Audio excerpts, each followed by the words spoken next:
ఉమ్మడి మెదక్ జిల్లా కాంగ్రెస్ పార్టీకి రుణపడి ఉందని టీపీసీసీ వర్కింగ్ ప్రెసిడెంట్ జగ్గారెడ్డి అన్నారు. ఇందిరాగాంధీ 42వ వర్ధంతి సందర్భంగా జిల్లాలోని స్థానిక అతిథి గృహం దగ్గర ఉన్న ఆమె విగ్రహానికి పూలమాలలు వేసి నివాళులర్పించారు. ఈ సందర్భంగా ఆయన మాట్లాడుతూ ఇందిరాగాంధీ పరిపాలన ఒక స్వర్ణ యుగమని వ్యాఖ్యానించారు. ఆమె బాటలోనే సోనియా గాంధీ, రాహుల్ గాంధీ వెళ్తున్నారని పేర్కొన్నారు.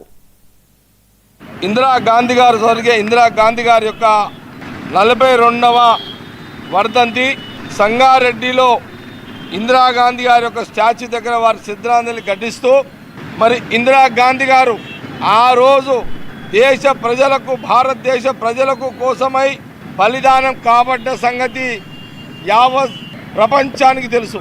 ఇందిరాగాంధీ గారు వారి యొక్క పాలనలో ప్రధానమంత్రిగా భారతదేశంలో ప్రతి గ్రామానికి, ప్రతి పల్లెటూరికి, ప్రతి పట్టణానికి బ్యాంకుల సదుపాయం ఏర్పాటు చేసిన, ప్రజల కోసము బ్యాంకులను జాతీయం చేసినటువంటి చరిత్ర ఇందిరాగాంధీ గారిది.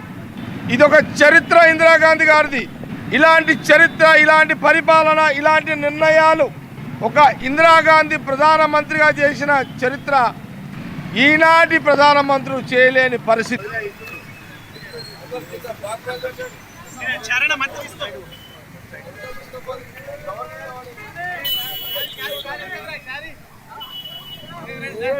Cell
phone